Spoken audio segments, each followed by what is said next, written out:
The Contortionist Handbook it's the autobiography of a child prodigy mathematician as told via a psychiatric interview following a painkiller overdose. I was thinking about this earlier today.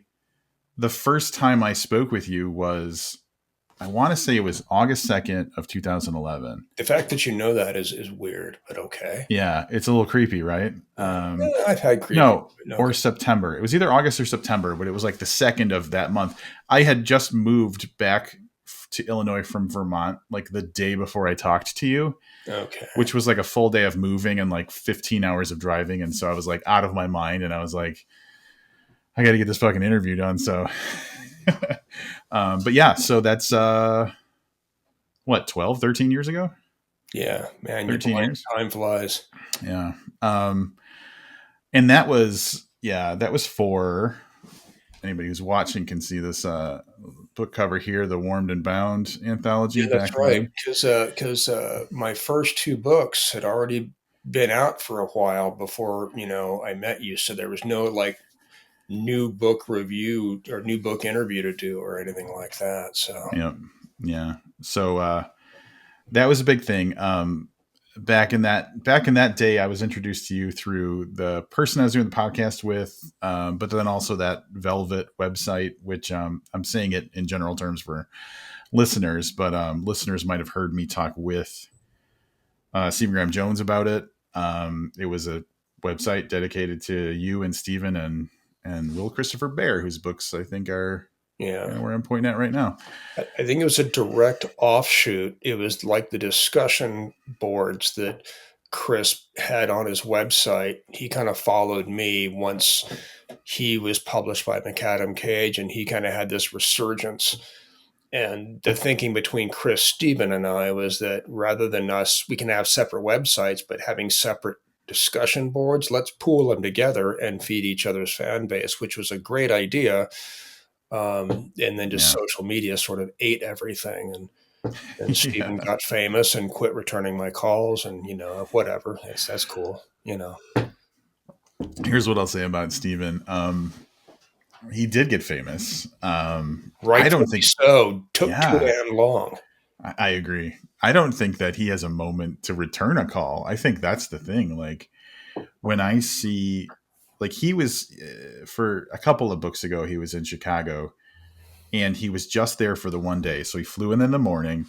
He did the event that I did, but then he had also like his people had booked him to go to like at least four different bookstores, and we're talking like that are like 30, 40, 50 miles apart. Like this guy was like, if he was in town for 15 hours, he was moving the whole time. Like there was, so like So I they feel had a like, driver. They were going signing stock store to store, right? yeah, yeah, I I've think done so. that just on my own.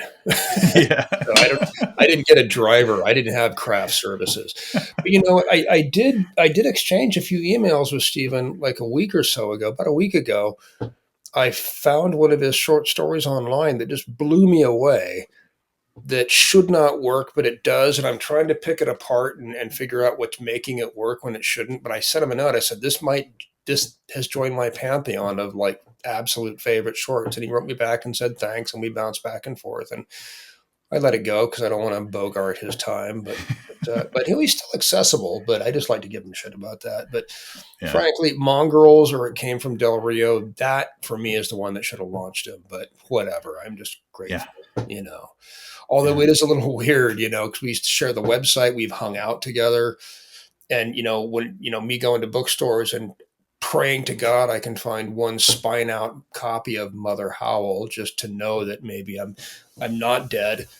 And then having to walk around like display stacks of the Indian Lake trilogy, Yeah. and Yep. posters of I was a teenage slasher. God bless him. But it's wild. It really is. But it Yeah. should have happened a long time ago, but better late than never. Uh So huh. I totally agree. And I think anybody who's, yeah, known Steven for long enough, every book that came out, they're like, this is the one that should launch him. and it was just a waiting game. But Yeah. when I talked to him and our mutual friend Jesse Lawrence last year, I think, for that kind of special release of Demon Theory, Hmm. and you came up and we kind of had I don't know if you probably hadn't listened to it, but we had a moment where the basic conversation was like, it's fucking infuriating how good you are at like your skill of writing and stuff like that. And like, I think the joke I made was like, even the emails I get from him are like so well written or something like that. So Well, we had thank a, you. Man, Chris Bear's emails are humbling. I'll tell you that much. But but all right. So, Contortionist Handbook originally released, was it 2002? yeah, Okay. 2002. And, like you had in your afterword, which I had to re familiarize myself with recently while we were recording. Um, like you kind of go through the ups and downs of like the attention it got, and then like maybe the attention it didn't get and stuff like that. Which that makes me the main question that I'm thinking is like, for me as a reader and a fan of the book and a fan of your books and everything, um, the big thing for me is like this being out in the world again introduces it to another generation or new generations of readers. So it's got a new chapter, to use a stupid word that makes sense. Um, I see what but you did there. I know, right? But like for you, I have to imagine that like it's not as cut and dry as just like boundless enthusiasm, like because you've had ups and downs. And so um uh what is your feeling going in or going, well, I guess the book did launch, so like where are you at with this reissue? Like what does it do for you? Well, I mean, there are layers and layers to that response. We could go for a while, but I'll say. I mean, I'll say this. I'm really happy to be sort of halfway out of the literary grave. Right. Mother Howell came out 2023. To what I'm starting to see is a pretty consistent theme since the handbook. A very minor core of rabid enthusiasm and a larger body of absolute indifference. um, but I have a strange relationship with this one because I quoted it before. I think it was Bruce Springsteen said, I had my whole life to do my first album and 9 months to do my second. Yeah. This was my first, and I was in a really wild space, and I just on a number of fronts, and I just gave it my all. I just put it all in here, and of course it's meant to be accessible and readable, so I had to shape it into an engaging story, right? But it's been 20 years. I think I'm a better writer now. I am in the minority of that opinion, I think, because a lot of people still think this is my best, and that's fine. But it's strange. On one hand, I'm grateful that it's getting another chance, that there are a new generation of readers, that the generation of readers who so thoroughly embraced it are still around. Um, the thing I hear most often that makes me feel bad for them, but on is also kind of heartwarming to me is a lot of people who love the book say they just lent it out and never got it back. Yeah. So they can get a copy back now. So I'm glad it's back out there. I think I'm a better writer given the chance to look at this again and do some edits. I would probably just redline the thing to a blank page.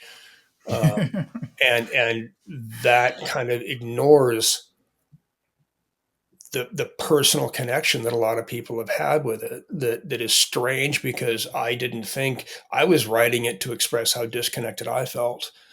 Hmm. So I don't know. I've got a whole bunch of pins in the map that are really far from each other, and all the space in between I could talk about for hours. So which direction do you want to go?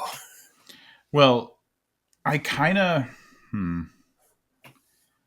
I came into this conversation knowing that my feelings as a fan were going to be very different and way less nuanced than your feelings as the person who like um put out the book. But like, so I think that that's it's an interesting thing because if I remember correctly, the person at Datura that picked up Mother Howell had been a fan, one of those rabid fans. That's Was my that correct? understanding from Daniel. Yeah, yeah. Yeah. And so like that was kind of one of the things was like he wanted books from you.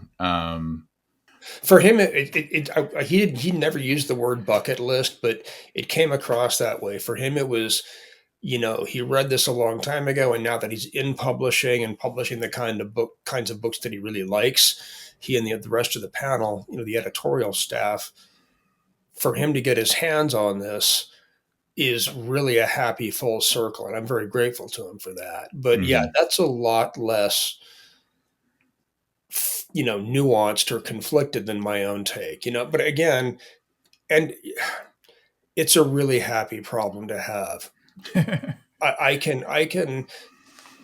I can say I'm a better writer and there's things I do differently, and I can be as perplexified and whatever as I want about how things are now. Let me back up and say it this way. I think any new writer, and I'm speaking from experience, and I know other people feel this way. You go in as realistically as you can. When that moment when you actually sell something, when you have that first book coming out, it's fantastic. And I tell every first time writer to savor that. There are so many firsts that you're just never going to experience again, or at least feel the same way. That first sale, that first call from your agent, or just landing the agent for the first time, and then them selling the first round of edits, that first time you get a galley in your hands, Yep. first time you see an ad or see it on a bookstore shelf, it's those little rushes are never as big as they are that first time. Damn it, where was I going with this? It'll come back to me. I need more Yeah. coffee. Pouring one out for David Lynch here. Yeah. Yeah. Let's pause and acknowledge that like hours before we decided to jump on and do this conversation, it Yeah. was announced that David Lynch had passed away. And so like usually celebrity deaths don't affect me. And I can't say that I was like a very knowledgeable fan. Like I haven't watched a lot of his stuff. So I'm not like someone who's steeped in that. But like that one was for me, it was like, oh, that's just a guy that I kind of always felt was going to be around for some reason. Like, so yeah. I remember now. And I've talked to writers about this before. Savor all those firsts, but we have a very binary, set of expectations. You go in as being as realistic as you know that Oprah and bestsellerdom are really remote possibilities. You know all of these things, and so you realistically, know that, hey, just happy it's out there and everything else. Your expect, your the possibility is up here. Your realistic expectations are down here. Bigger than I can do in this frame, right? But Right. but there are just a host of things that happen in between that are really powerful and validating. Um, I've never been arrested. I've never been in a psych ward. I don't suffer from migraines, right? Having people write to me either on social media now or before, just sending physical mail to my PO box saying they connected with this or were moved by it or somehow it resonated with them. I didn't plan for that. That Right. that means the world. That means that reader and writer connected in the ether somehow invisibly, right? And Hmm. then to see it still have the kind of staying power that Datura wants to put it out there again is not something. that most writers think about. We think about, oh, first book, maybe it'll be a bestseller, but probably not. I've never been a bestseller, but I'm still getting royalty checks for this from foreign territories, 20 years ago. And it's back in print now, and people want it back now from after 20 years. That is not something that you factored into all the stuff in between here, but it's one of the things. And I guess that's what I'm really trying to focus on. That's what I'm grateful for. The flip side of that is the internal pressure. Can I do this again? Which was really the undercurrent ghost of Dermaphoria. Can you do it again? I mean, Mm-hmm. remember, Dermaphoria is about a guy in a hotel room with a stack of blank paper trying to fill it, right? Uh, Yeah.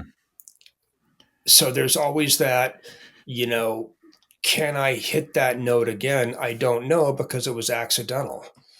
Am I Yeah. making any sense at all? Yeah. Absolutely.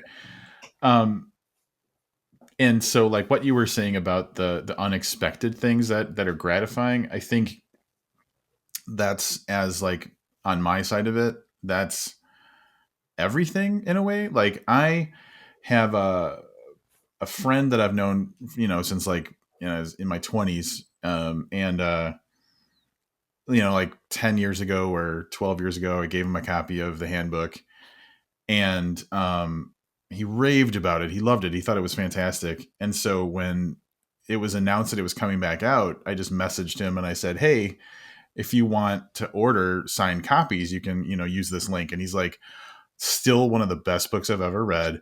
And I love it. And I can't wait to get this new version." And so that was gratifying for me as just someone who said, "Hey, read this good book."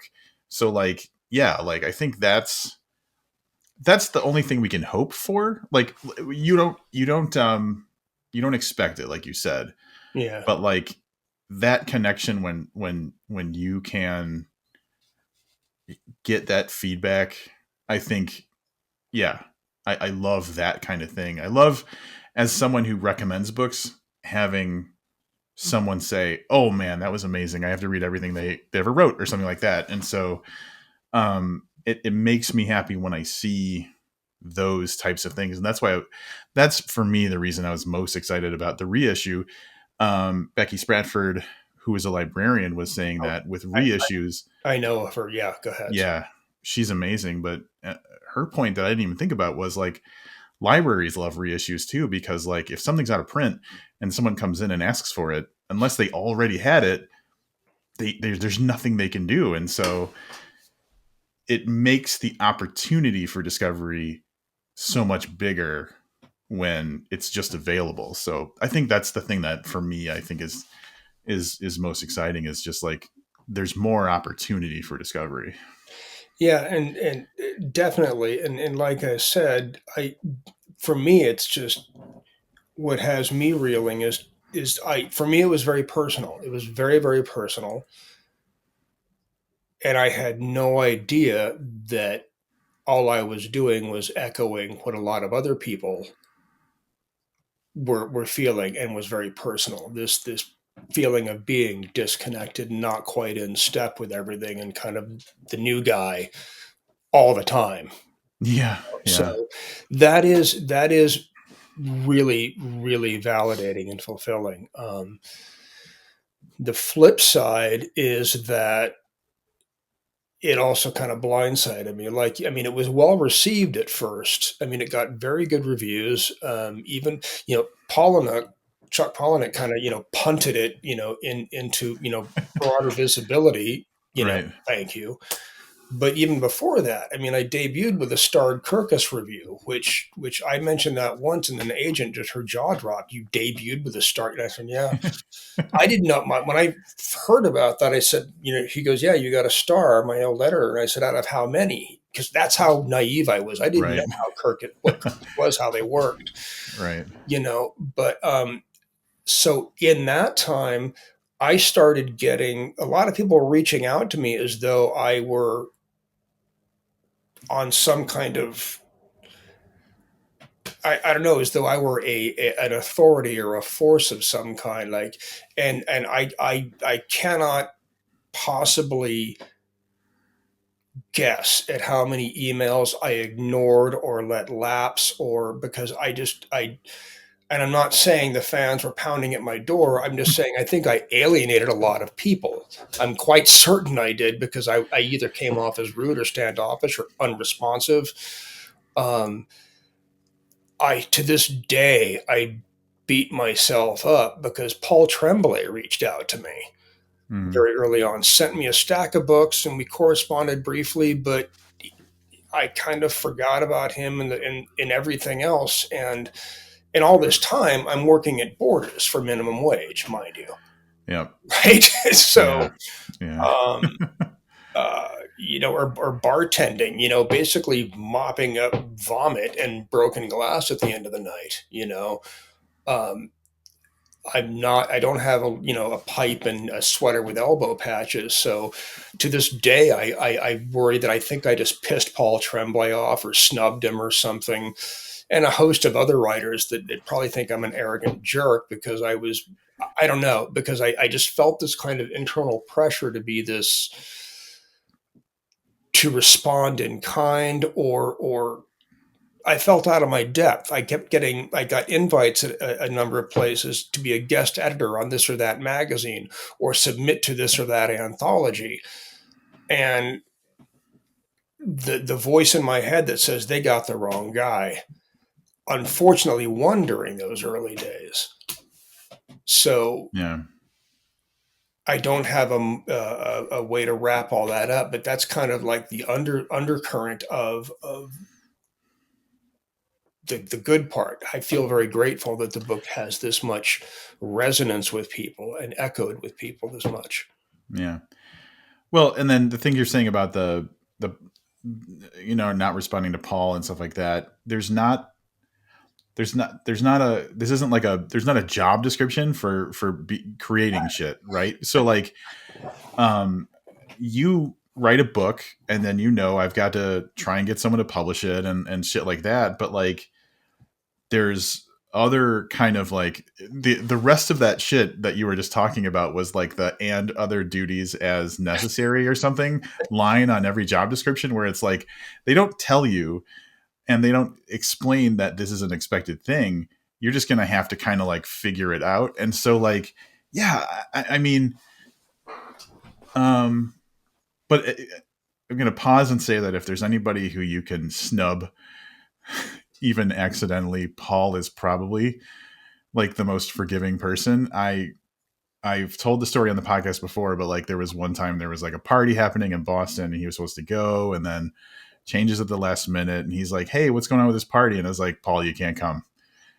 And I felt so bad for like Oh, wow. years that like I turned Paul away from this thing that we were supposed to have happen. And like finally I was talking to him and I was like, "I've been feeling terrible about this for literally years." And I told him what I was talking about, and he's like, "Oh, don't worry about it. Like, it's no big deal. Like, I lived nearby, so I just found something else to do, whatever." And he was so, and it's not like he was doing me a favor by saying a nice thing. He genuinely didn't care. And so, if there's anybody who can go unanswered and be graceful about it, I think that's the number one person. Um, Well, Paul, if you're listening, I still am sorry. I apologize, and I still have that stack of books you sent me, yeah, and I'm still grateful for those. So I appreciate everything, and yeah, my deepest apologies for.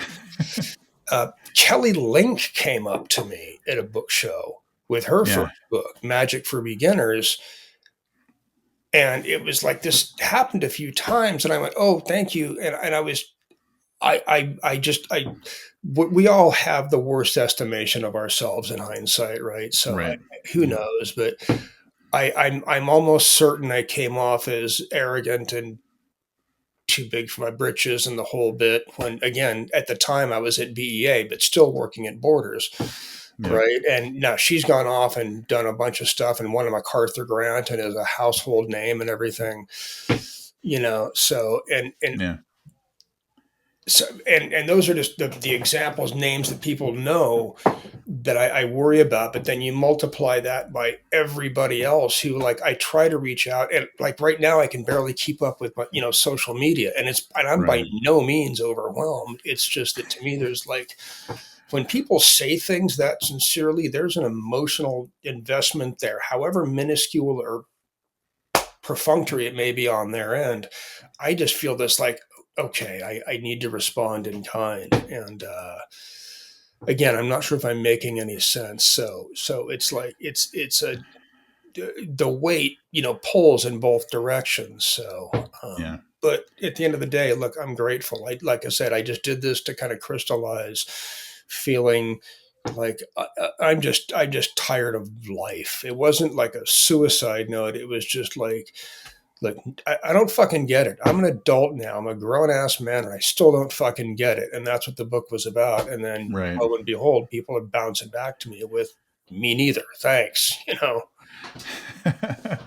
You said earlier in the conversation that if you were going to, like, the whole idea of being a better writer today, and the handbook coming back out, that you would redline it to nothing. That had occurred to me too. Like, there's um I have to imagine there's a temptation to question what your choices were and stuff like that. But like, was there also an instinct to say, this is the thing that Craig at the time did, and it is of its time, and it is the thing that it is, and I need to leave it alone? Oh yeah, and it was an easy tug of war to reconcile because, like I said, I would never stop editing, Yeah. and it just and just let it go. Like Datura wants it back out there. It still resonates. So as much as, I mean, I did very little edits on this, or I very little. I couldn't bring myself to read through it. In fact, I Huh. don't know if I'll even read from it. I might read from something else when I go out, just because personally, I mean, I think every writer, knows that they, at least in their own mind, are getting better with each work as time passes, and it's Hmm. harder to look back. But yes, it was a snapshot. It was a legitimate snapshot of who I was, and again, it's still something that resonates with people. So as much as it's not just, it would take too much work for me to edit it the way I'd like it to be.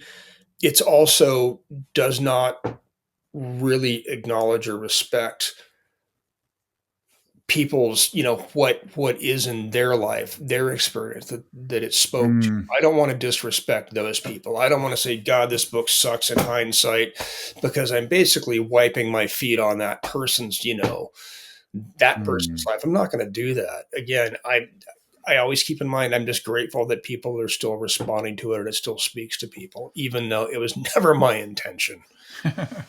So yeah, you don't want to be like Steven Spielberg removing guns from the Indiana Jones movies or whatever that Right. bullshit was, Yeah, because or it. just having Han not shoot first or whatever. Yeah, that makes sense. I hadn't thought about that, but like, it does make sense to want to honor the thing that made it special to people originally. Yeah, if someone Uh, says, "Oh, this is this book got me through high school or my freshman year or whatever." Oh, that piece of crap. I'm not, because then I'm not dismissing the book, even though it's mine to dismiss if I want to. I'm dismissing them and their experience, and that's kind of a dick move in yeah. my book.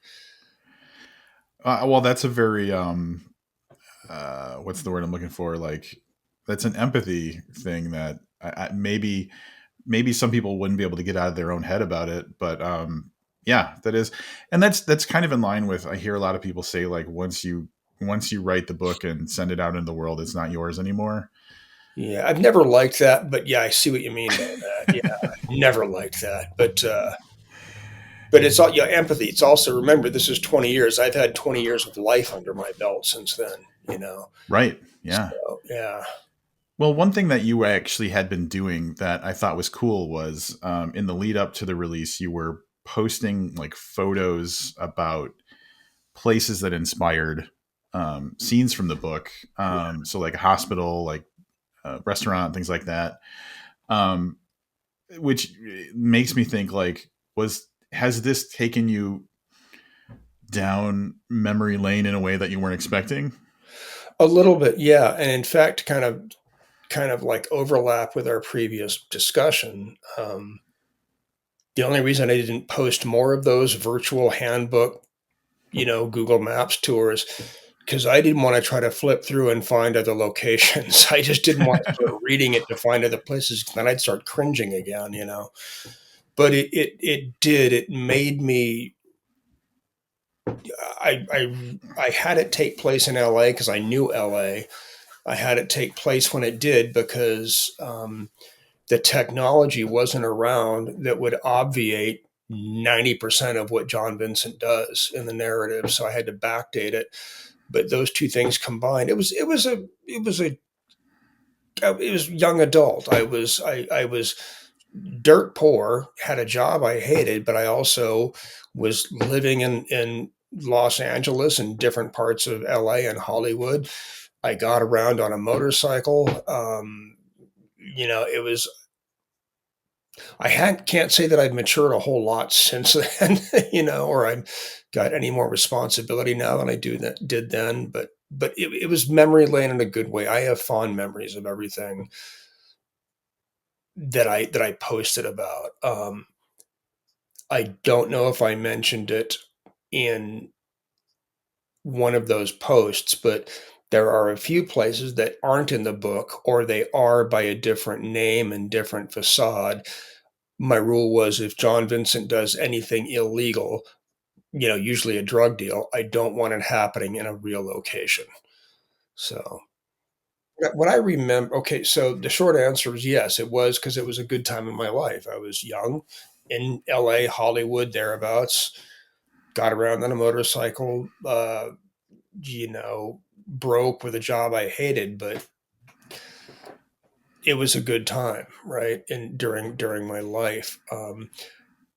Back to our previous discussion, though, the reason I didn't have more of those, installments of the virtual tour, because the ones I posted were the ones I could remember, Right. places I could remember. I didn't want to be rereading this and digging in to find other places to put another Google snapshot up there, because that would mean rereading and cringing, and I just didn't want to be doing that. So, and Yeah. I don't know if I said so in one of those posts, but there's a lot of places in LA that I liked that I mentioned, but did not mention by name. I changed their name, but kind of hinted at the location. My rule was anything that John Vincent did that was illegal, I didn't want it happening in a real place. Mm, okay. I don't know the law, but just to be safe, I didn't want to say he went and bought a bunch of cocaine at the Denny's on Burbank Boulevard and then get a certified letter from Denny's corporate, right? So or yeah, they're suing the publisher or something like that. right. That makes sense. So going off of the whole like thing you're saying, like it was a good time and everything, but also feeling disconnected, kind of as a general feeling. Um, are you feeling more connected these days? Like, has that feeling changed for you? Yes and no.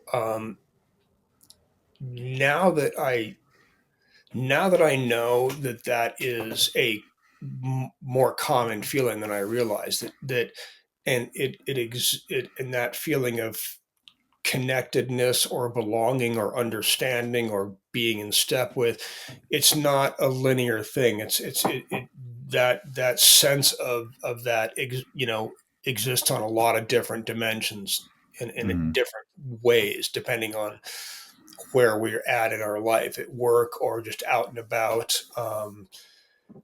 All that stuff, knowing it's a common part of being a human being. It's not that I feel more connected, it's that I care less about whether I feel connected. Ah, that's a good Um, point. I think I said it in the afterword that I became an adult. I just realized, this is a feeling common to everybody. I just came to own my strengths as well as my weaknesses, which is more of a process than the strengths part, and be learning to be kinder and more forgiving to myself, in the places in parts of my life where I do feel out of place or out of step or unwelcome. I more careful about where I spend my time. I mean, so I guess the short answer is yes and no, but I just don't worry about it. Yeah, I'm I more think comfortable in my skin than I was when I was in my 20s, I think that's which is, yeah, that's a wise approach, I think. yeah. And you're probably like, that's probably the only time anyone in my life has ever used the word wise referencing me. And I can't, I'm hard pressed to think of the other time, but thank you. Oh, well, I feel like there's a lot of wisdom in you in general. Um, Yeah, that's but 3 times, but yeah. one thing that you had been earlier, not recorded. We were talking about you having tinnitus, and not knowing that that was a specific thing until like later in life, and so It is tinnitus then, not yeah, tinnitus. it's It just doesn't tinnitus. sound Yeah, right. I know I've always known it as tinnitus, but But then nothing like sounds right when you have it. that's A zing. Sorry. that's more wisdom. Yeah, Um, hearing puns. I'm on fire. Anyway, go ahead. but I would kind of, when you were talking about the knowing that other people feel this way, it makes me feel like the tinnitus thing. Once you knew that it was a thing that happens to other people, it like redefined it for you. I had an experience. I'm gonna bring up cancer a little bit because I've been You're talking gonna about. play the cancer card. You did this with play. You're doing it. Man, damn it! I can't top that. Yeah. I know, and I was talking to my girlfriend about this, and I think that I'm kind of at the point where I'm like okay thinking about it, and that's why it's kind of coming up more frequently. But I was talking to my eye doctor, had the same cancer I did, but Hmm. like decades earlier, and we were just talking. I think that like people with similar experiences, when you know that someone went through it, like you just naturally talk about that. And he Hmm. said something to me that I thought that did that for me, because he said when you're going through it, it's harder for the spouse than it is for the person with cancer, because Hmm. you're so focused on the treatment and like what you're feeling and what you're going through, you don't have time to be scared. But if you're the spouse, you have so much time to just like be like, that person is going to die. And so he said that to me, and I was like, holy shit, that's exactly how I feel. And no one has put it in words before. But now I know that that's what the experience is. And so like it made me feel, I'm trying to think of the best way to say this. It made me feel like recognized in a way. Like someone understands that thing that I went through. So I got that kind of feeling from what you were saying in a way. I have I wrote about Gina Frangello published a piece I wrote a while back because I don't remember what I was responding to, what spurred me to write this, but I was thinking about ghost stories. If you think about most ghost stories, the archetypal ghost story or archetypal, maybe I don't. I'm not saying it's formulaic, but they all have the same foundation. It's the ghost's house is being haunted, whether it's dishes rattling, blood from the walls, or specters. Right? The ghosts are trying to be heard. Mm-hmm. They're there now. They may be malevolent and horrible, or they may just need to say, "Hey, you're on my grave. Get off." Right. Um, but the ghost story starts by the ghost manifesting some way of being heard, right? And then round about the second act, you have the the point where the main character is trying to convince someone else, the spouse or the neighbor or the police, that no, I'm not crazy. I know what I saw. I was there. Nobody believes them, right? So as bad as being haunted is, especially if it's a little kid, and the parents don't believe him, right? As bad as being haunted is, it's almost equally bad to be treated like a ghost, like you're not there, you don't exist, right? Yeah, yeah, Ghost stories, whether they're malevolent, whether it's the ring or something else, ultimately come down to the ghosts being heard. yeah. And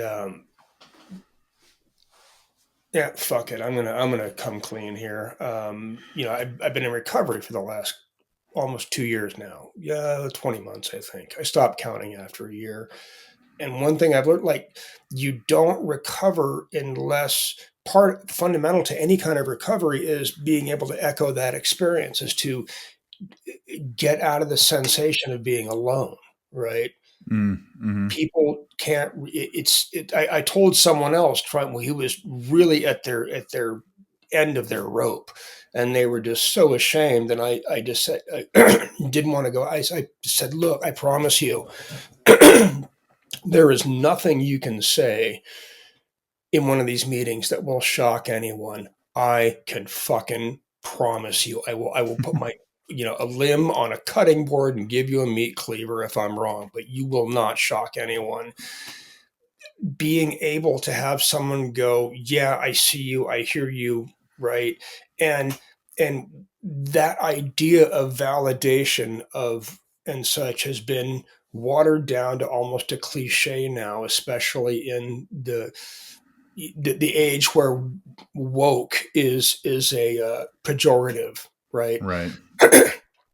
But it's absolutely true. Being being heard and seen, and not that sensation of not being alone, at least in this life, in is fundamental to being a human being.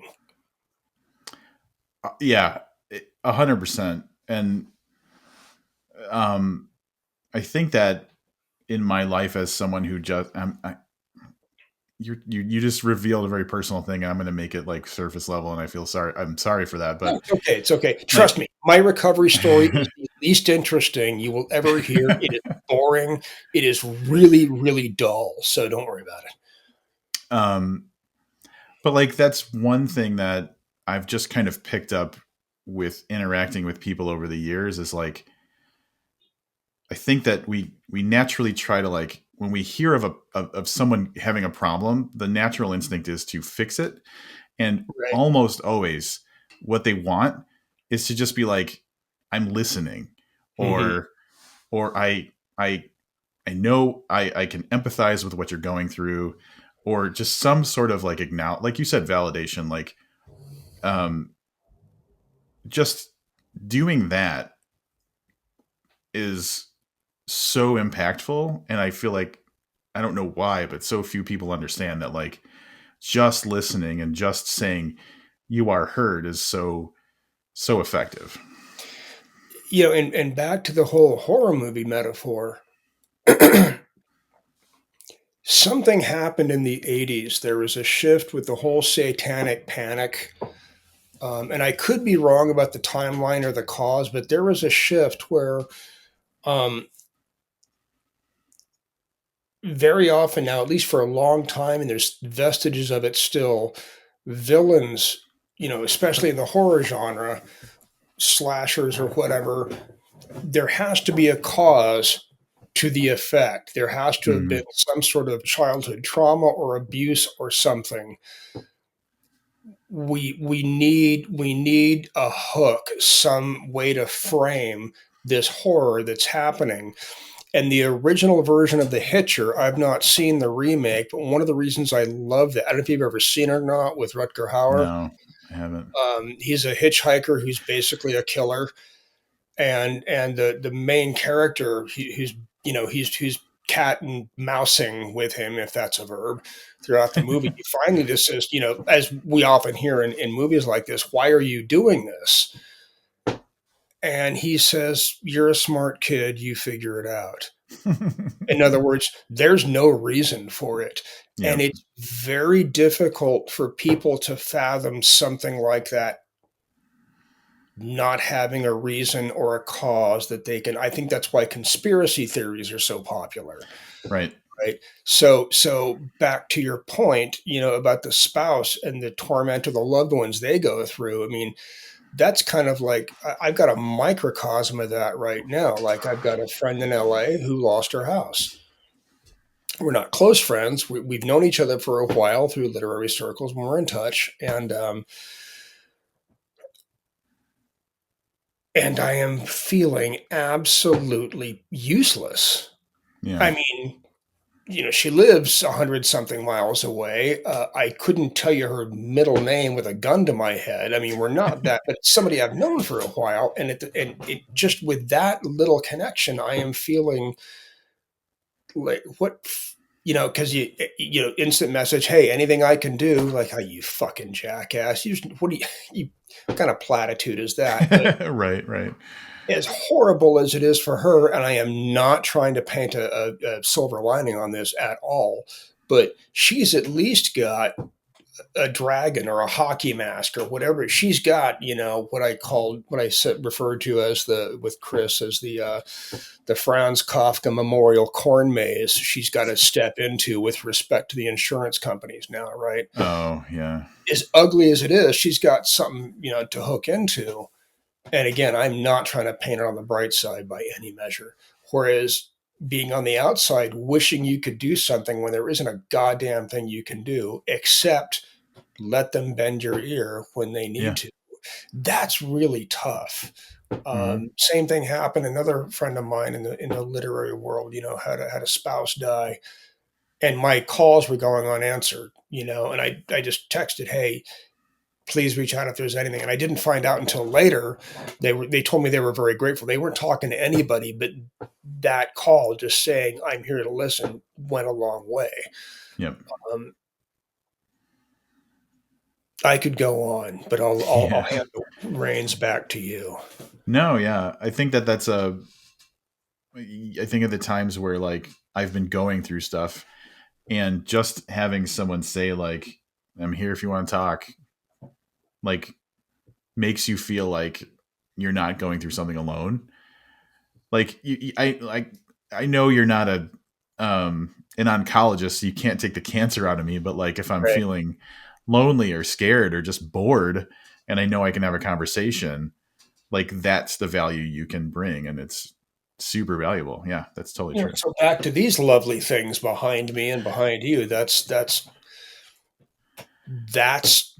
I think the core magic they have. Yeah. Magic is a trite and sparkly word. I don't mean that. I mean that is the biggest function they have. I think Hmm. for storytelling does that. Storytelling gets us out of our heads. Hmm. And it creates those moments where people are like, it got me through this or whatever, like that we were Mhm. talking about earlier, for sure. Old friend of mine told me that the Clash saved his life. Now that sounds like a weird ass hyperbole, but I believe him. I believe in whatever context, whatever point he was at in high school, whatever his life was like, one or two Joe Strummer lyrics just crystallized, echoed exactly what he needed to express, Yeah. and that got him through. That sustained him. Yeah. Yep. It's crazy how that works. That's Yeah, why the arts are so important. Everybody who's trying to shut down the arts. yeah, right. Um, Yeah, I'm going to do a hard like turn and talk about some book specific stuff, if that's okay with you. sure. Let's do that. We're getting kind of weird and weepy and old man now. I know. It's But just all speaking of, feelings. no, really quickly on age and wisdom. Um, I don't know how old you are. You're probably not as old as I am, but like, does it get on your nerves? Have you ever hear people like 30-ish grouse about getting old? Oh yeah. It's Oh, like, here, I'll tell you, I'll give you a very specific thing. real Sorry. quickly before that, tell me this though, because this is one of my comebacks. You've been to a lot of doctors, I'm guessing. Just my Uh-huh. hunch. There had to be at least one or two who are younger than you, right? Yeah. Yes. That's the first time you get a doctor who is younger than you. That's a right. You think about like your first paper route or your first beer or your first kiss, but you never hear about the first time you are older than your fucking doctor. That's a wake up call. Anyway, go ahead. Sorry. That's very real. Oh, what I was going to say is I just started a new job a couple months ago, um, I, one of my coworkers, so I'm 46, and the other person in my team is 27, Hmm. and was talking about something the other day, and had casually said something about, like, how someone was like older, they were in their 40s, and then she looked at me with like just as much guilt as you could possibly feel, Right. and she was like, "I'm so sorry," and I was like, "You're young." You're young. You're So yeah. allowed. But yeah, I'm definitely at that age now where it's starting to feel that way. The 40s, I think, started to, like, reality started to seep in about like medical stuff and Hmm. your body aging and everything. Um and I definitely have a lot of white in my beard now and everything, so I'm looking the part too. Yeah. There's part of it is, yeah, you make a lot more noises when you're not moving with age. There's that, but at the same time, you're a lot more comfortable in your skin. Like I Hmm. said, you're asking me earlier if certain things still, that feeling of being out of step bothers me, or if I still have that. And like I have it to some degrees, but it doesn't bother. I've had enough life under my belt that I have a sense of proportion about that. I don't give a shit. Yeah. But yeah, anybody, 20, 30 something wants to grouse about getting old, I have two responses that shut them down, depending on the kind of, if I'm feeling cheeky, I'll say, wait till you're older than your doctor. But if I'm in a cranky mood, I'll say, wait till you start outliving your friends. And that'll ice the room out real fast. Yeah, I but try that's not to true. do that, but it's true. Yeah. I've outlived a lot of. I can't. Well past two hands at this point. So yeah, What was I doing recent? Oh, this was a sobering one. I you're on recent. booked. We're talking about death and mourning and loss with Craig Clevenger. Well, I was going through, recently it became important for me to kind of like make a list of all the authors I'd ever interviewed, just because, like, I was having a thing where I'd be like, oh yeah, I talked to that person, and like not remembering full, like, people that I talked to. So I decided to make the list, and I'm going through the list, and I'm like, oh, he died. And then I'm going Yeah. through the list, and I'm like, oh, he died. And I'm like, I know a lot of people who have died. And like, Mhm. people who I had a conversation with about an art they created are no longer here. And it kind of fucked with me a little bit. Like, like you can't not feel like weird about that, you know? So yeah, that's starting for me. Yeah. But um, again, it adds to the perspective. it does, like, but then the immediate response I got was like, things like this are precious. Like, Hmm. I shouldn't not have the conversation with you or like another author I'd love to talk to. Like, I have to make it happen, because, like, who knows what's happening down the road. Make it happen now so that you have that memory, and that you had that experience, instead of like waiting too long and suddenly, like, it's just no longer like, if my life's dream was interviewing David Lynch, guess what? You Yeah. know, it's And done. I've had that happen. I passed over the chance to meet some authors, Seth Morgan in particular, and I didn't go to his reading because I just couldn't afford the book.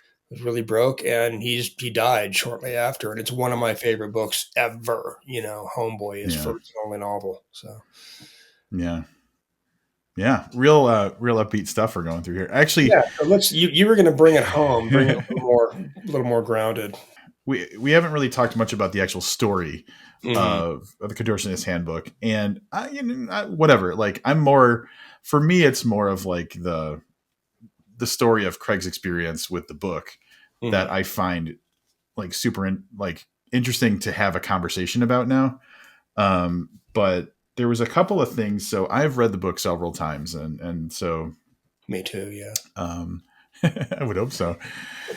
The thing about rereads and rereads over time is that, sometimes you're in a different place than you were when you read it before, and so that might change your take on things. The wisdom thing, like, uh, as we age, we feel differently about things.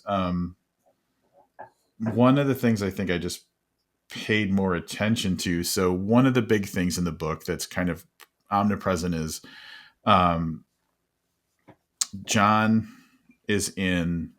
He's being there's a psychiatric, like a guy who's assessing him. I'm Mm-hmm. just going to say the assessor, The because evaluator, I think he the calls it. evaluator.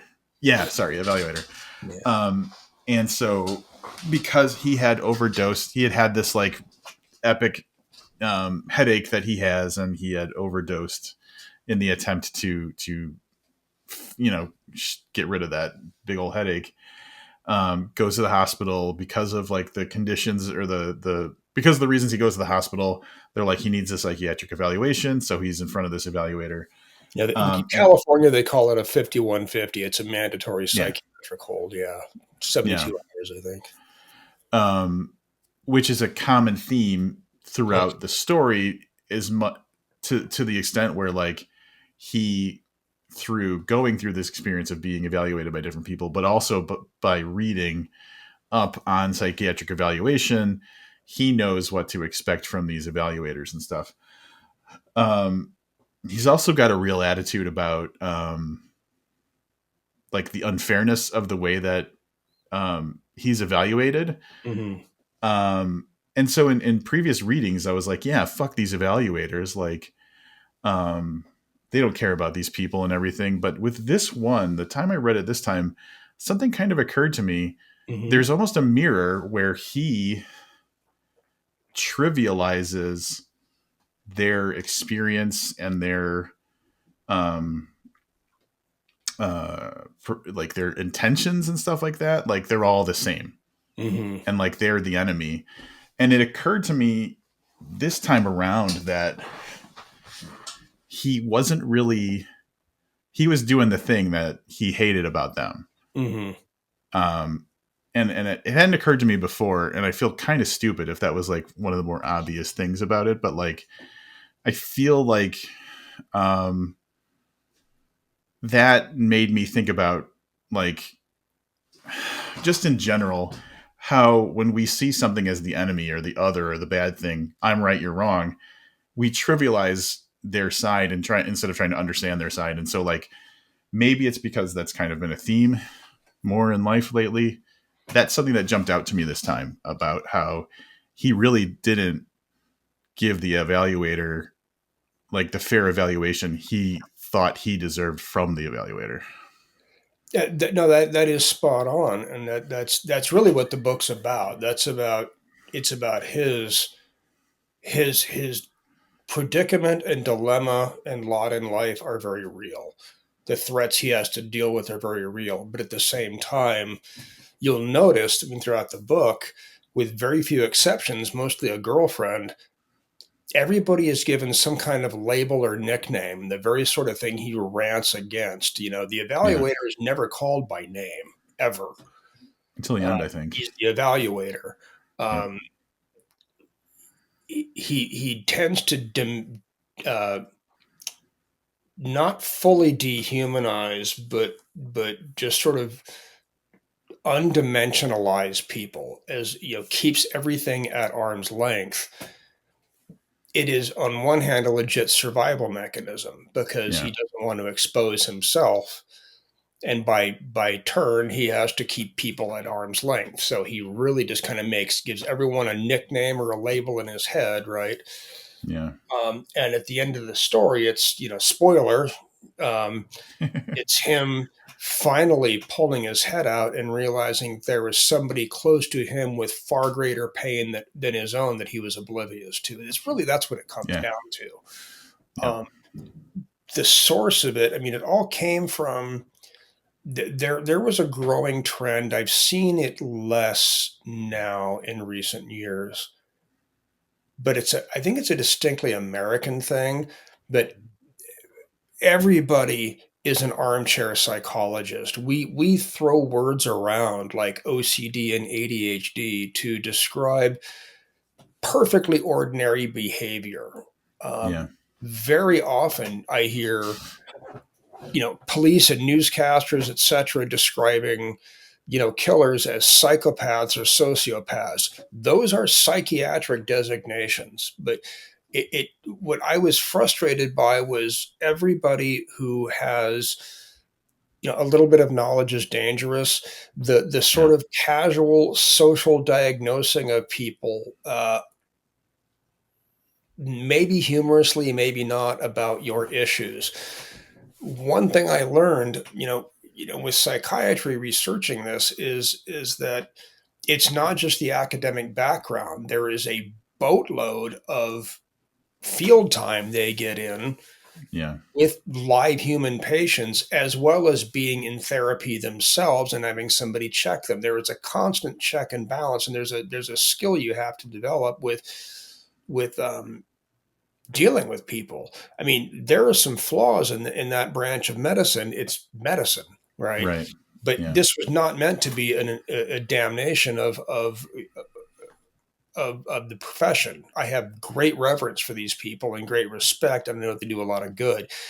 What I was really going after was this pop culture notion that anyone can throw a diagnosis out because they saw a TV commercial for Paxil, Yep. right? And I Yeah. think that's really dangerous because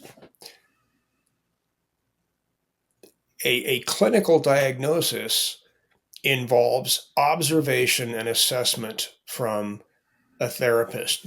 It's a clinical diagnosis, not a medical one where you can take a blood test and say, "Oh shit, you've got this level up, the hormone level, or endocrine imbalance that's creating this," right? But a clinical diagnosis is observing someone, and that is ripe for personal misinterpretation, having it filtered through your own baggage and your own Yep. protection. And in Hmm. the profession, there are guardrails for that. Nothing's perfect, but they're there. But having somebody who took a year of freshman psychology, they're the worst. Uh, and who has taken a bunch of quizzes in a magazine, blurting that out about you or someone else, oh, you've clearly got, you know, parental issues or abandonment issues. Like, I fucking hate that. It is, to Hmm. me, that is dangerous and ignorant and all the pejoratives I can think of. Oh yeah. I mean, and everybody's a narcissist. So Everybody's a narcissist. I mean, whatever happened to just an asshole? Some right. people are just assholes. Some people are just selfish assholes. And one thing I learned of, legally speaking, like the insanity defense, the there is a presumption of innocence in court, right? You are presumed innocent until you're proven guilty, and it is incumbent on the prosecution to lay that proof down. You are also presumed sane and competent, and it is incumbent on the defense to prove otherwise. Yeah. So when I hear people just use the word psychopath or sociopath, maybe they are, but that's a psychiatric, that is a medical diagnosis. Yeah. Maybe, barring any knowledge of that, we just have to assume they're a fucking prick. Let's go Yeah. with that, right? Occam's razor. I love that. um, and one of the things that you said a few minutes ago that I thought maybe, all right. So the whole idea of him pulling his head out of his ass and realizing that there was someone else who's had more pain and everything, it's like the journey is like becoming an adult. Like you said, I became an adult. So like, um, I feel like if there's a lot of people that are coming to you and saying, "Oh, this got me through something," or I felt connected to it. It's a real kind of universal thing that hopefully most of us go through of um, gaining the perspective of like, hey, yes, my life can be shitty, but also other lives can simultaneously be shitty, and I need to not just be so focused on my shittiness or whatever. Like, yeah, I think there's a real identifiable thread of that, just being like, oh, it's good to see someone go through that, because I've definitely been that asshole too, or whatever. Yeah, we all have, and it's a process, not an event, as the saying goes. Yeah. But that is effectively the crux of the book, Yep. and I came back to it at Mother Howell, this idea of just getting out of your own head, in some ways, because, yeah, people are worse off than you, but that's not always really fair because you can always play that card, but more just like whether they're worse off or not, they're still other people beyond Right. just you. Yeah. Yep. Absolutely. Yeah. Um, the other thing that I think, this is more of just like a reflection on myself, not on the story, but It's um, all about you now. Okay, I see. it's all about me. I dropped the cancer card, and it's all about me. So I Damn, have to go. I just gonna be playing catch up for the rest of this interview now. Well, the earlier readings I had of the book, John's dad, John Senior, I Mhm. always had a very like negative feeling about, and I was kind of like, fuck that guy. Um, but with this reading, I'm not a father, but I've been dating someone for 4 years who has two kids. Mhm. And so I've gone through a lot more of that type of experience than I've had before. And suddenly my reading of the dad was a little bit different than before. Yeah. Like, not that I'm giving the guy any more latitude in my mind than maybe I was before, but like just seeing that, like, especially if people have a hard life and then you also have to keep kids alive, Mhm. like it's a perspective I didn't really think I saw before. So Yeah, I mean, again, Vincent's hostility and pain are all perfectly justified, right? yeah. Yep. But at the end of the day, you're either going to own your own skin or not. And his dad was in the same treadmill. Yep. Um, um, yeah, I mean, I never really thought about and didn't care to introduce into the narrative why his dad was in and out of jail, what kind of recidivist he was, didn't Right. really matter. He just wasn't there. But to the extent that he was, just like you and I have talked about, he's just ill-equipped. He Yeah. did not know how do I deal with this kid that everyone thought was somehow mentally disabled or something, and he was just trying to do what's right, do what's best, not knowing. I mean, the same kind of helplessness, like he Yeah. only in this case he is in fact responsible for him. Yeah. So, Yeah. He was like trying to just have the fewest problems. There was always going to be problems, mhm. but like a medical issue is another problem he doesn't need, like those types of things. Yeah, more shit I don't need, I think, if memory serves me. I But one remember of the thing, what's that? I remember a few lines from there, yeah, Yeah. mostly because I say them myself under my breath a lot. So. Channeling the characters or not channeling More the shit characters. I do not need.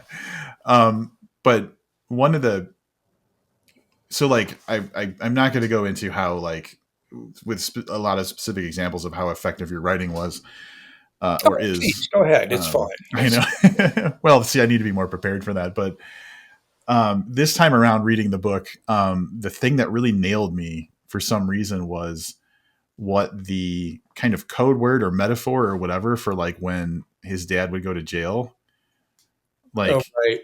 his mom would tell him that he was mining out on mining for gold or whatever. Like he was trying to dig up gold or whatever. It's like when you tell your kids the dog went to live with a nice family on a farm. It's that Yep. sort of, yeah, Yeah. fairy But for tale. some reason that like that specific thing felt like um weirdly like exactly the hopeless, like the hope that never pays off, that Right. like applied perfectly to like their kind of life situation, that it was like, holy shit, like that's perfect. And I don't know if you just did that as like it sounded good or if there was like a deeper meaning behind it, but like the idea of being a gold miner and that hope versus like the return on investment idea just seemed so fitting. Yeah, I mean, yeah, it was intentional to in that,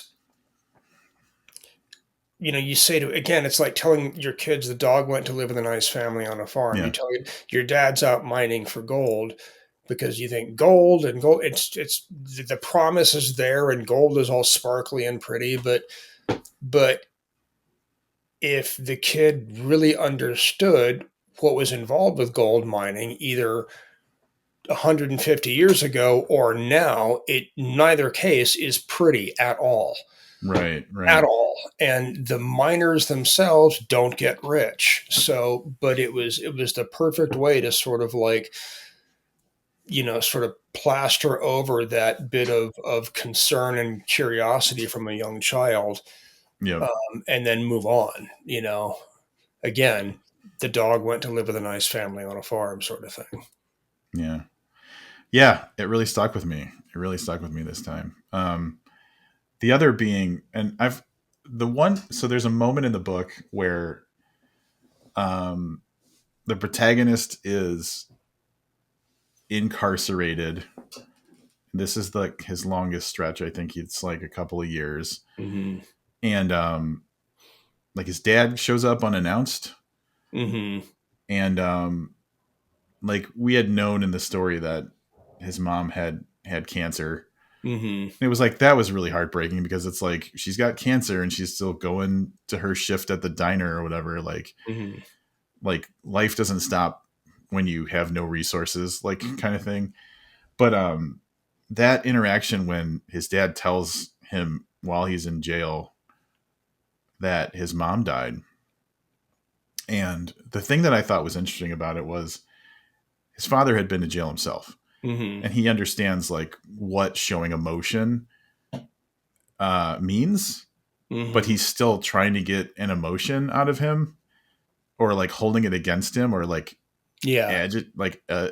antagonizing him about it. And so I thought that was an interesting scene because someone who's been through it, you would think would be like, I gotta, I gotta keep him from having an emotion, but he was pushing him on it. Yeah. So then my thoughts are, that's him trying to like say without saying like, you got to be hard. I have to piss you off so that so you don't get sad or something like that.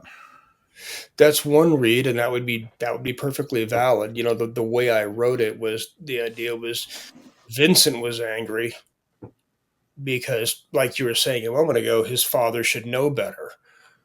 His Yeah. father's there saying, Yep. your mama died. Jesus, say something, kid. Right. Right. And Vincent's going, if I say something, I'll crack. He's thinking this, and he's angry because he thinks his father should know better. Right. Yeah, he knows what happens Yeah. if anybody else catches him bawling, on the phone with his dad. It's game over for him. He's not a big tough guy, Yeah. So that's one of that was basically the end. That was the last thread of connection he had with his father. Right. Um, and I think after he got out, he was with his dad for 7 days. And there's a Yep. list of like the 5 or 6 single sentences his father spoke to him before he left home, Yep. in that entire week. So yeah, that was meant to be that was the last thing that just where he just cut his connection with the world and started giving everyone 2 dimensions and no more. Yeah. Yeah. Putting everything at arm's length. Yeah. Yeah. That's those are some of the things that just jumped out at me as like being more poignant, probably poignant for me, I think, this read around. But That's one of the very few scenes that I actually mind from my real life. I actually did square off with my dad like that one time. Not in jail, because, but it was a turning point. It was not nearly as dramatic or anything like that because the fact is I could have gotten my ass kicked 6 ways from Sunday.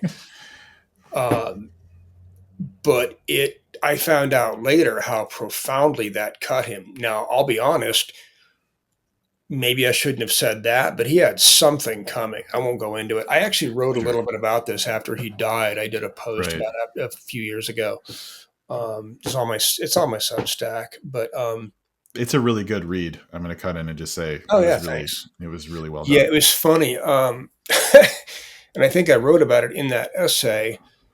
We knew he was, going, and I got the message, and I kind of iced over. I kind of numbed up like I do with really serious shit. But it was the next day. It was my day off, but it was the next day. I actually had an interview for a promotional post at the library, and so I had to suit up and suck it together and do this interview. Like, Oh wow. so Craig, why do you want this position? Well, it's a good question. Thank you for asking. I had to just like completely put the mask on. And Yeah. then when I'm done, I just thought I had to shift that afternoon. I said, I cannot go in. And Right.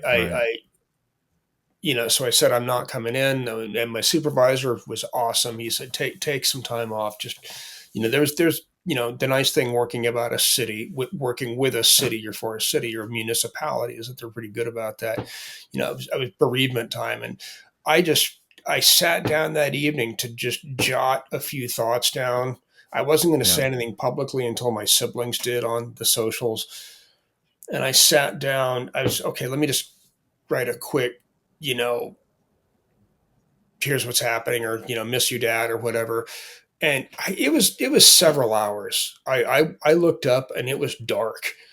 Yeah. I got, Wow. I got lost in that. So I needed to write that. But yeah, one of the things I mentioned in there was one of the very few moments I've ever plucked from my own narrative was that moment with my dad. Yeah. I have to have the moment I had with my dad. My father was never really in my life. He moved to Alaska when I was like a year and a half old. He died when I was 25, so there was not a lot of time. I'd spent a couple of little trips up to Alaska in my teenage years, but really very minimum connection with the dude. And so like I'm in my early 20s. My brother had gotten arrested for some small dumb thing, Mm, but I couldn't bail I couldn't bail him out. My mom didn't have the resources to happen because it was big enough where it wasn't like a couple $100. It was bigger. yeah. And so I was like, I didn't want to because I didn't really care to have that interaction. But I called my father and I was like, here's what we need from you right now. And he decided in that moment to be like, this is a teachable moment and I'm going to do a Oh parental God. thing. And he's like, no, I think he needs to it would be good for him if he learned his lesson. And I was so fucking angry. And I was like, you don't, what did I say? I can't remember what I said, obviously, because this is like over 20 years ago, but I was like, you don't have the right to make that choice. You've never been around. And I was so mad. And I was like, you're going to fucking send me the money. And that's all there is to it. And then he did. Like Wow. I tuned him up so hard. You just went full Waffle House on him. Yeah. I did. I went full Waffle House on the dude. And that was the end of the conversation. I He love sent how the you money. know exactly what I meant by that. Oh, immediately there was an image in my head. That's my Um, word for that's, you don't go postal anymore. You go full Waffle House. That's the phrase I've been using. Sorry, I yeah. And derailed you. so, It derailed your very deep sentiment there with trivial nonsense. no, I think it suits it. But that he sent the money, got my brother out, moved on with life. And I think that was, if I talked to him another one or two times before he died, I'd be surprised. So like, that was the last big conversation I Yeah, had with him. Yeah. and to bring it back to me now, I mean, a lot of that is what I came full circle with Mother Howell. This idea of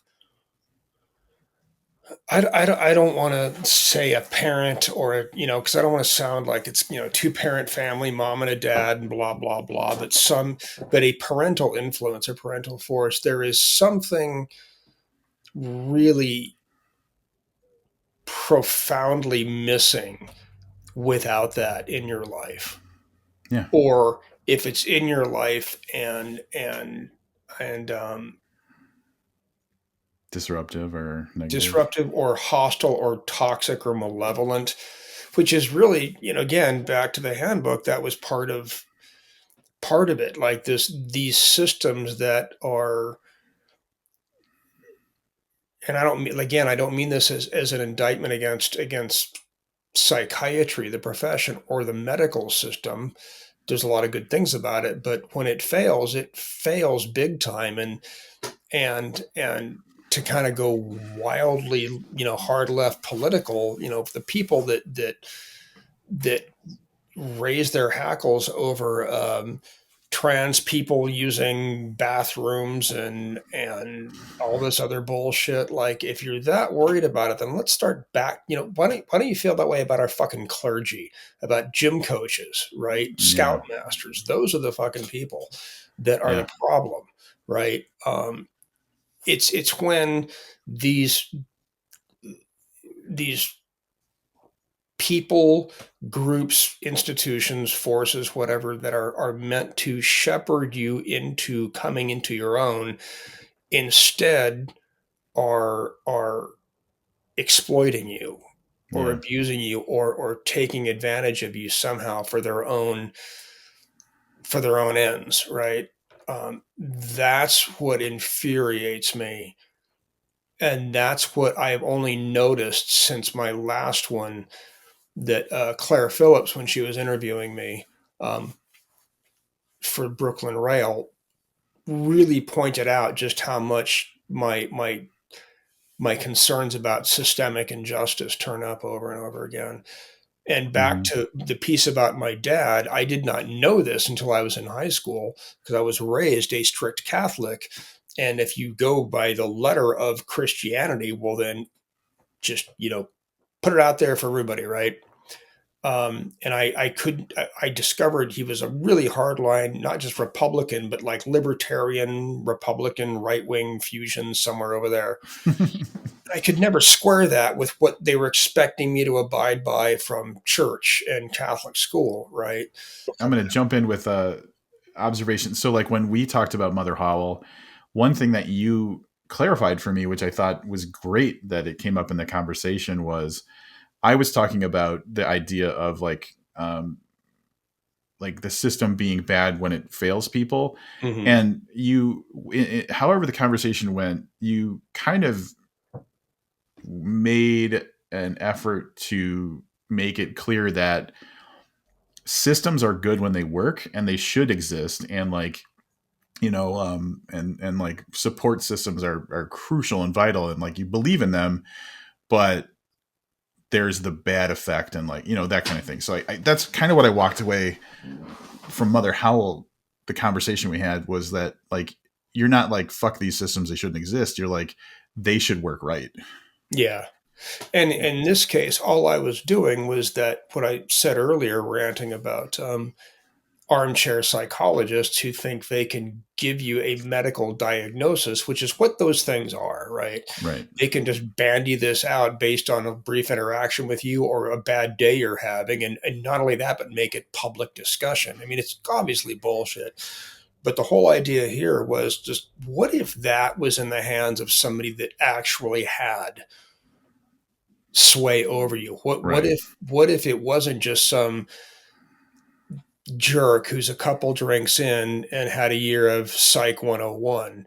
What if Yep. it's somebody who can determine your fate, and they've got all their own baggage and repressed stuff and issues, and they're making this clinical diagnosis based on their observation of you?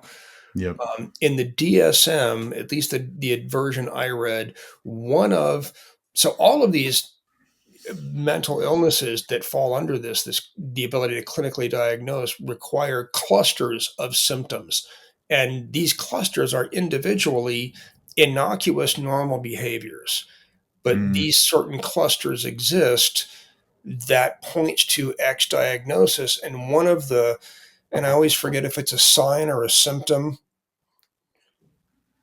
one thing is expressed by a patient, the other is observed, and I don't remember which is sign, which anyway. One of these is, and I forget the phrasing, but it has to do with a very um, disjointed or discordant. Those are the wrong words, but if your wardrobe is really weird, basically, if Oh, you dress weird, if you are wearing yellow sweats and a motorcycle helmet and a girl's blouse and one sandal intentionally, like the idea there is that, okay, their wardrobe is all over the place, they're not able to put that in, what that is significant of, I don't know, or what that trails to, I don't know, but think about how much of that is a judgment call. uh-huh. I mean, I know a lot of Yeah. people who dress really weird. I mean, Yeah. I've met people, especially in the library profession, who dress like, time traveling thrift shoppers. They pull it off, right? Right.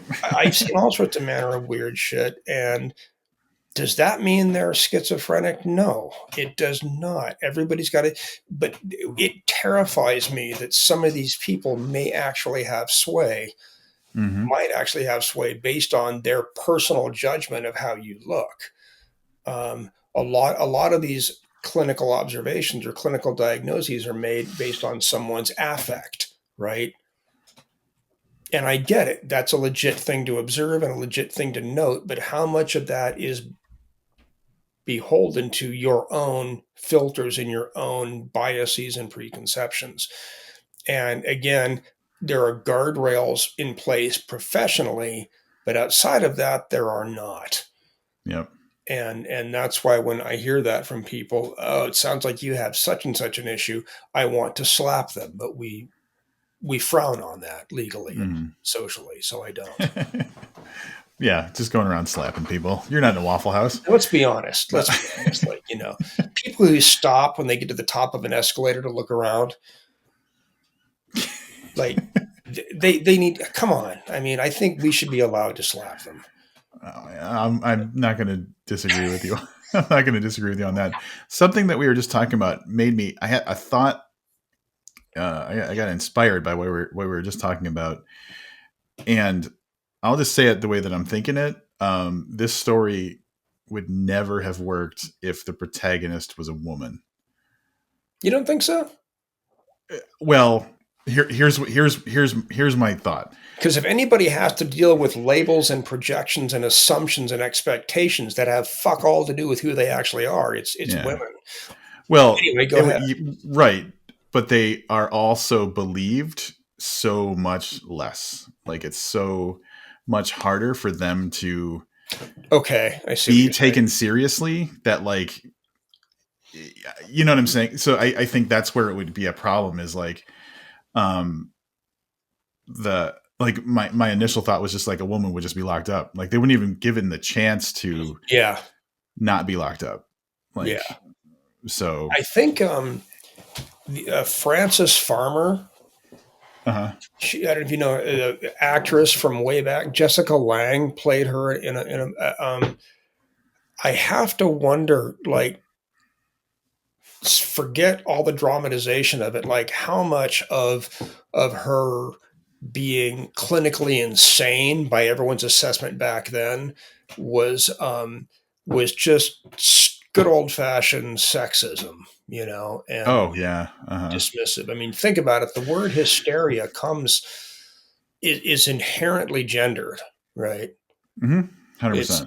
and you hear about mob hysteria or a woman. You never hear an individual man being described as hysterical. It is inherently gendered. So I think you may have a point there, Yeah. but your point is really kind of the larger point of the whole book in a way. So Yeah. Right. Exactly. Yeah, and that was never I was not implying that that there was a flaw there was any flaw in the story, oh but no, I know, like I know, I know. yeah, I was just it occurred to me I was like what if this was a woman? And then I was like, "Oh, here's the problem with that." And like No one's going to believe her, right? Yeah. no one yeah, everybody they're starting out on a different plane. Like if it was a black man, it would have been a different set of challenges. If it was, Hmm. you know what I'm saying? So like Yeah.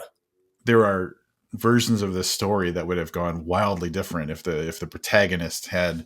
So even though he did have a very rough upbringing and a hard life and a lot of disadvantages, like there's different sets of disadvantages that would have made the story go differently. Yeah. Yeah. And I've said before, what I want to do is take all these ideas and thoughts I was having, and I want to try to put them through the eyes of someone my complete opposite, like someone who is really smart and ice cold rational and 8 steps ahead of everybody, my complete opposite. And then I've often thought since then, dude, if you really you could have made this, narrator a woman or a person of color or something. It's really, if you want to really go that distance, and I didn't. That's I maybe someday I'll be a writer of that caliber. I've only recently been writing from the not first person perspective, but trying to write from with a female protagonist. Yeah. But I think you're right in a number of ways, and so part of it's my own shortcoming as a writer. Then part of it is, yeah, that's kind of what I was sort of addressing obliquely, if that makes any Hmm. sense. That's a very safe political response, isn't it? No, I think it's genuine. And, uh, but We're also I don't talking think about who's that, believed, right? Earlier about ghosts and about being heard and being believed, right? It yeah, all comes back to that. Sorry, go ahead. yeah. Also, the conversation was very different in 2002, which means it was different in the years that you were writing it before it came out. So, yeah, our awareness of like the gaps of no one said privilege in 2002. Like Mhm. no one said privilege.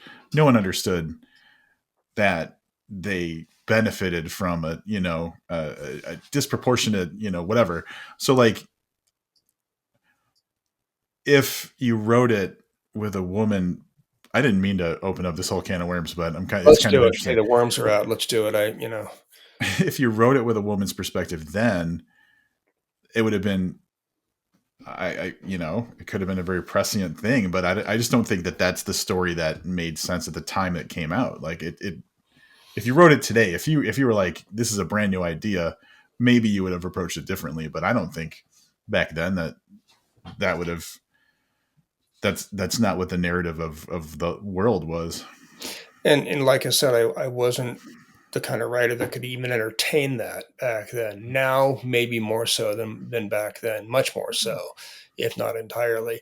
But then now that raises the issue. It's out now with this generation, not these new readers, right? Yeah, Potentially that are out there. I can hope. I can only hope, right? That have been raised like if there's digital natives, we got a whole generation of who are also woke native, right? yeah, yeah, And I don't say that as a pejorative. People who are, and I think this is easier to say than the reality of it because it's still a long ass uphill battle. But I think there are people who are more openly gay at a younger age, who are more openly, if not trans, at least non-binary. yeah. Contrary to what Republicans may think, you cannot medically transition at 14. No. Right, right. Um, so I'm curious whether or not it'll resonate more or less, or if the language I use, the language in the really broad, abstract sense back then will even apply now. I'd be curious to see. Yeah, Um, I yeah. That's an interesting thought. Um, yeah, but it's also set at a very specific time, so it is of saying of its time sounds so just like um, you know uh, uh, because it weird, was but it was like set in the past when I wrote it right, too. right, yeah, like in the 80s, right? Yeah, Yeah, yeah, and to be honest, like I said, it's still a long ass uphill climb. And just because we have people who are coming of age now, when forget about becoming pushback, right, in the next 4 years. Right, we're having people who are come of age where, this, at least we have a public discussion about this, right? Yeah. This stuff is part of the public vocabulary. I maybe it's a condition of life. It's still no different. There's still going to be this, because we're both straight white dudes, right? But this feeling of being out of step, alienated, not belonging, etc., hits It's everybody to universal. one degree or another. And this is Yeah. with us not being marginalized. So maybe Right. it'll still resonate. I don't know. I don't know.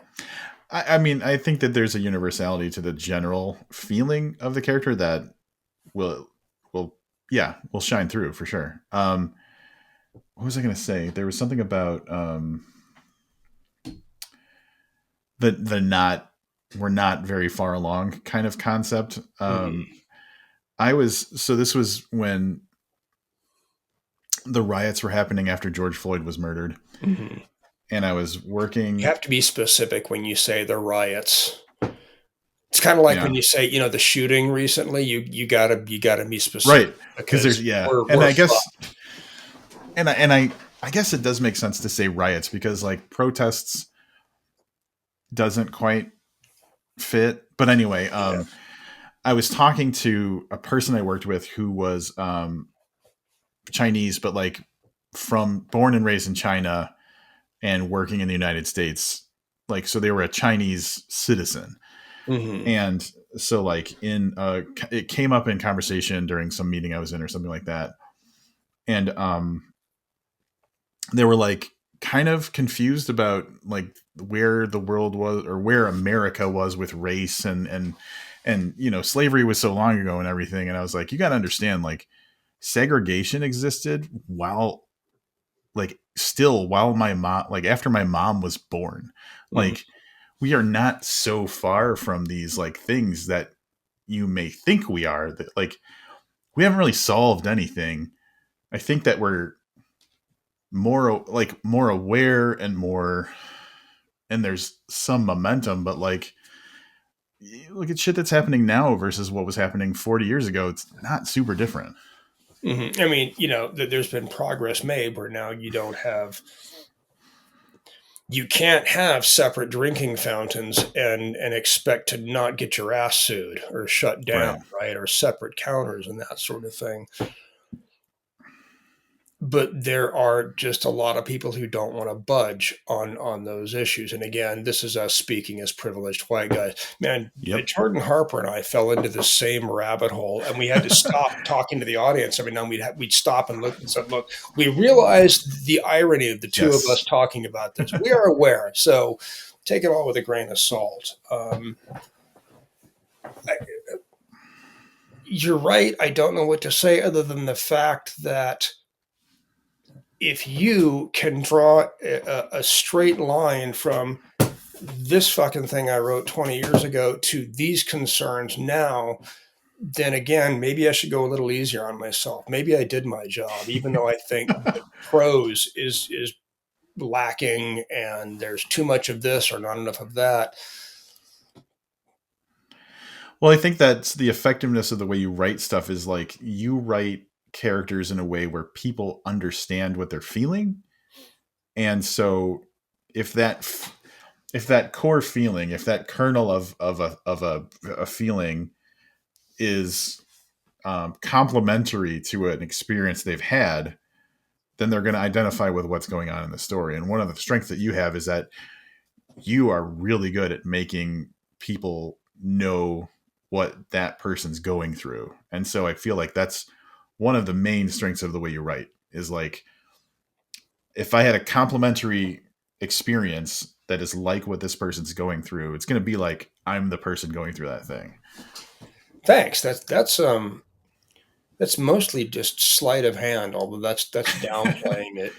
What I have, and again, I could throw a dart in this book and find a page where I'm not doing this and screw it up. But my intention is never to describe or use feeling words, but try to give a physical sense of that feeling.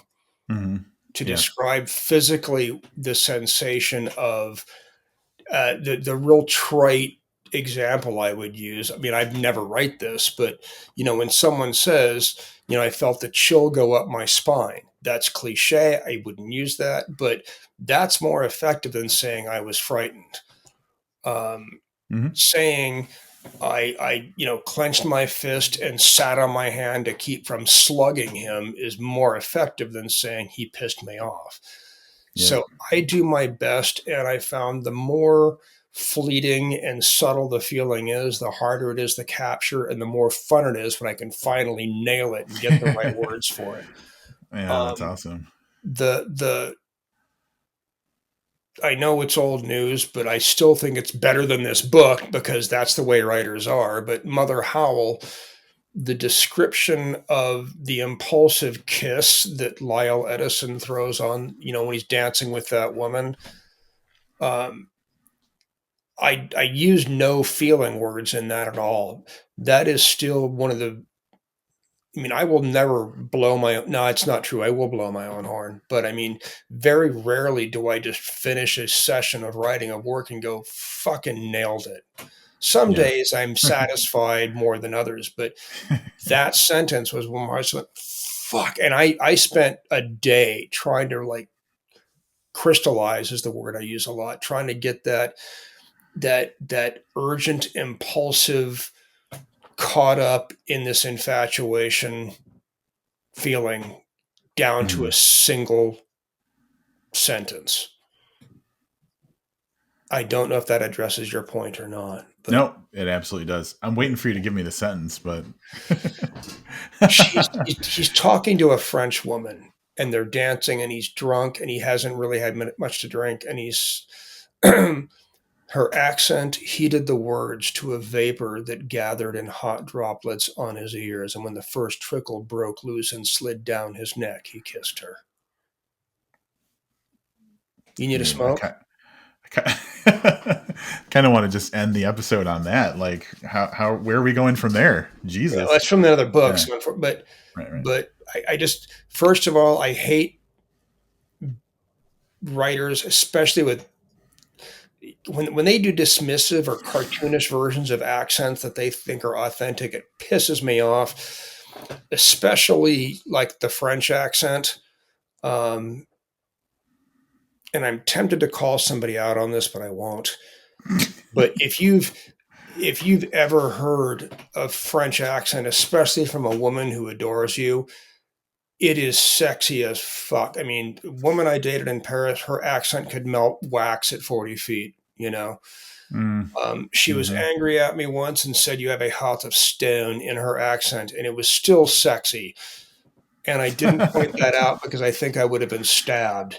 Um, and it's not just sexy. There's all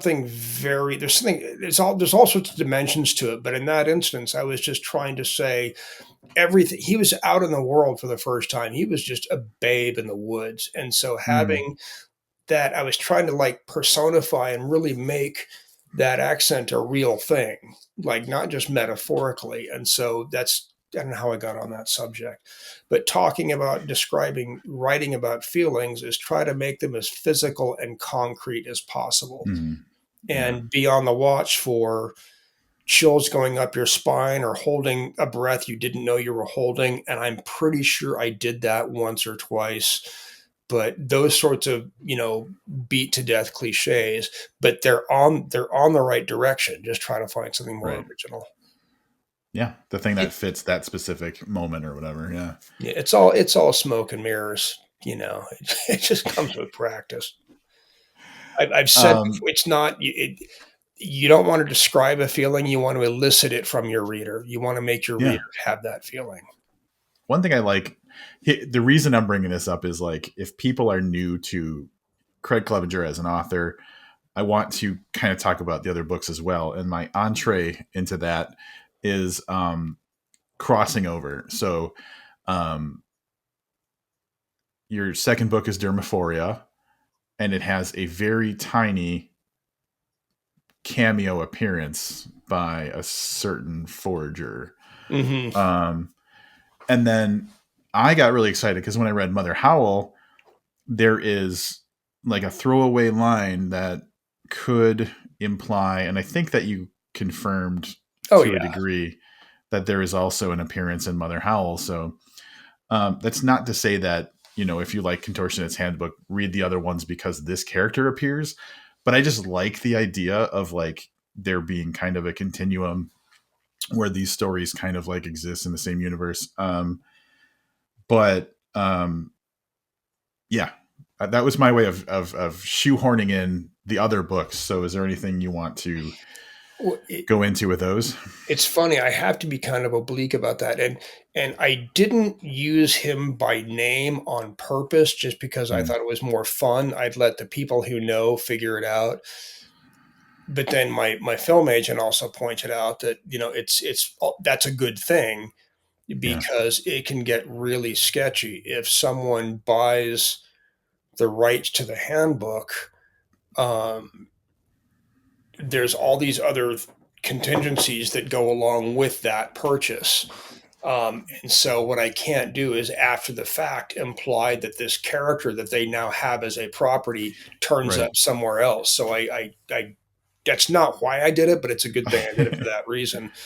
More than Yeah, I've never had the kind of growing universe of like Chris Bear does, for example. I don't have that specifically, but it's just fun because here's where I got my start. And it's also fun, especially in the other books, to because this, it's him blathering in your ear for 200 pages. It was really fun, even just for a brief scene or two, to describe him from the outside. hmm, And yeah, this book, the handbook is really kinetic. I mean, I describe it, the style is like cocaine fueled pillow talk, right? It's intimate and sincere, yep, but also just chewing your fucking ear off. It was fun to describe him, what he looks like on the outside, which is very taciturn and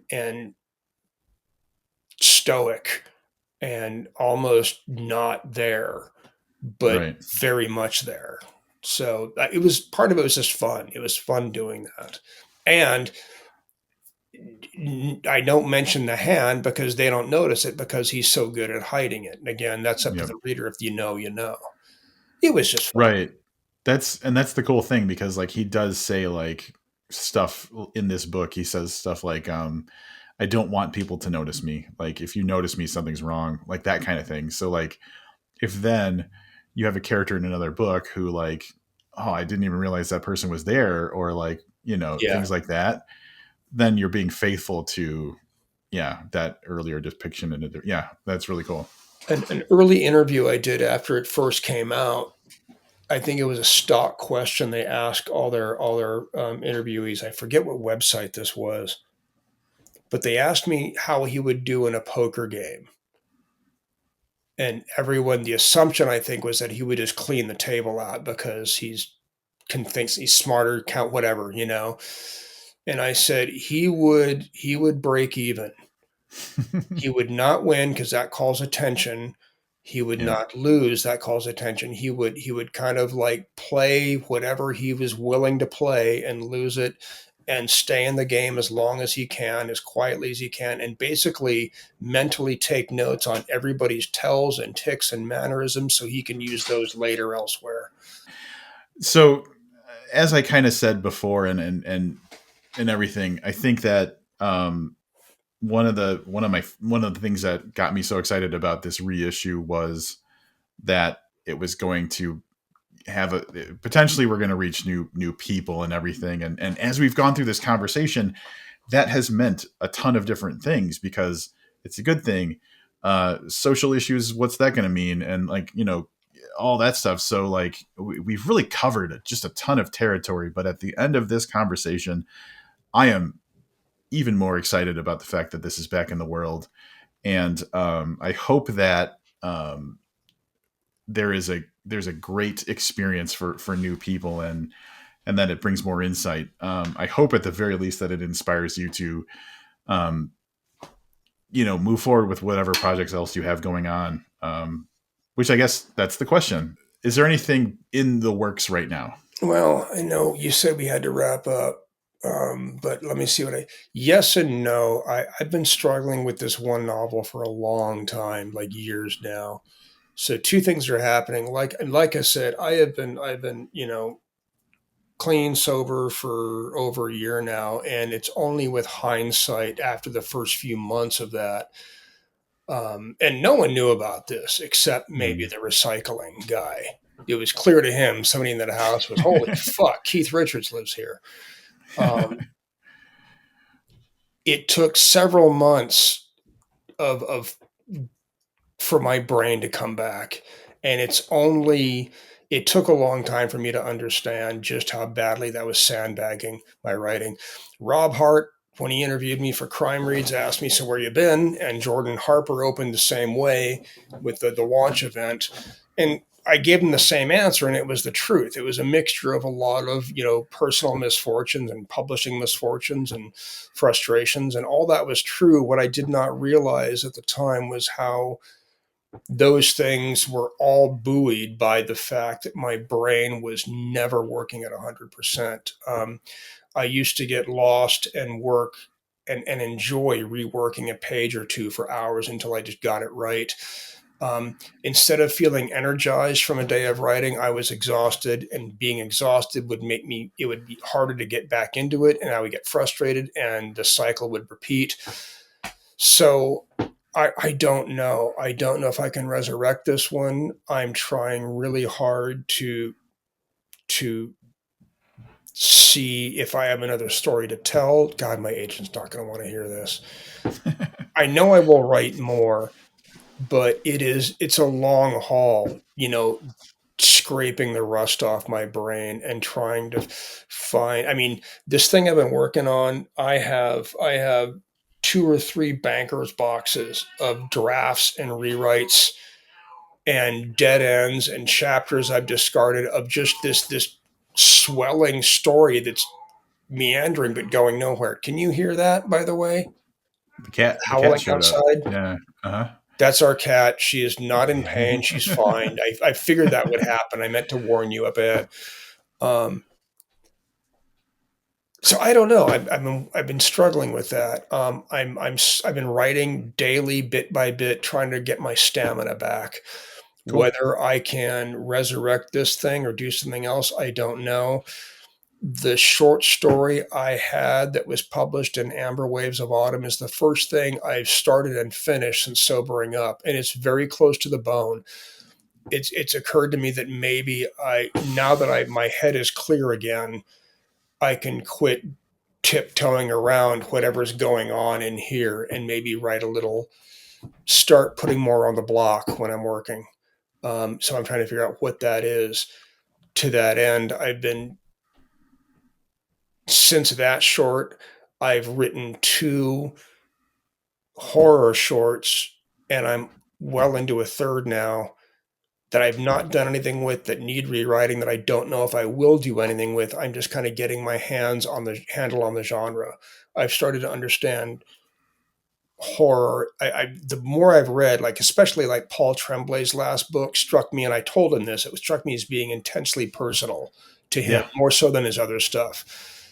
Um, I've started to see the real personal threads. The more I've read of Stephen Jones and Brian Evanson, Yeah. um, so I'm starting to see horror not as like whether or not it scares you or slasher shit, but as there are elements of that genre that are ideal for vehicles for expressing certain things that I really hadn't thought about before. So I'm experimenting with horror. I may try to do more of that, but right now I'm scraping the rust off my brain.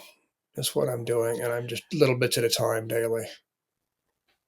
Um, I remember you mentioning the idea of maybe writing some horror stuff, and I think my response was something like, "Don't threaten us with a good time." So, Yeah, I remember that. but maybe this is like so. Like the thing you tell me you're scraping the rust off your brain, and there's an uncertainty there. But to me, it's like this could be a great time, for you to just be um, all craft. Yeah. And that's how it was writing this one, the handbook, because Yeah. I had no audience, no expectations back then. And it's very hard. And that's the other thing I tell first time writers for, when they're first getting published, and savor it, because it's really hard to get back to that. You want nothing more than to get this out in the world, but you will forget just how liberating not having the world looking at you is when you're working. And so that's a juggling act I've never been able to do successfully, but Yeah. maybe to some degree I'll be better at it than before, if that makes any sense at all. I ask that question Yeah. a lot, I realize. um, makes sense to me. So I'm going to just finish by saying I genuinely see you as a brother, and I always love these conversations. And uh, we don't need another book to have you back on and talk again. So hopefully this doesn't take 2 years this time. Maybe we'll do it sooner. Let's hope So not. We'll see. thanks, Craig. All right. Always good to see you. Good night, all.